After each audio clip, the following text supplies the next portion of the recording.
අයිබෝන් ජේර් ජාතික වනෝද්‍යානයේ යෙදුන සෆාරි 4 පළවෙනි සෆාරිය පිළිබඳව විශ්ලේෂණය කලින් වගේම තමයි මහා ලොකු එකින් එක කියන්නේ විශේෂිත සිදුවීම් විතරයි මේකේදී අපි සොයලා බලන්නේ.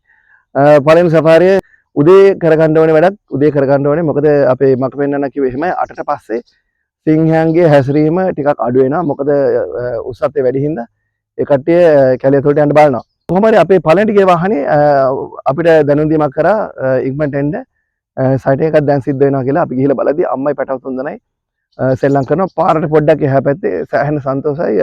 එහෙම දකින්න ලැබිච්ච ගැන පැටව දකින්න ලැබිච්ච ගැන පැටව සෑහෙන වෙලාවක් සෙල්ලම් කරා. ඊට පස්සේ ටික වෙලාවක් යද්දී තවයි අම්මයි පැටව දෙන්නේ මූණටම ආවා. එතන වාහන සෑහෙන ප්‍රමාණයක් වැඩි වෙච්ච හින්දා මට සාර්ථකව ගන්න හම්බුන්නේ නැහැ වීඩියෝ එකක්. නමුත් ඒ කට්ටියත් ඇවිල්ලා පාරෙන් එළියට ගිහලා ඒ කට්ටිය සෑහෙන සෙල්ලම් කරලා ඉවරලා එළියට ගියා. ඒ වගේම ඒ සෆාරියේදී මට මේ ජීවිතේ දැකලා නැති බස් වර්ග ස්පොටඩ් බුඩ ඩවුල් එහෙම චාර්ප කරන්න ලැබුණා. සන්තෝෂෙන් එළියට ආවා. පළවෙනි සෆාරියේ ඒ විදිහට ඉවර කිරීමට ලැබුණ එක ගැන.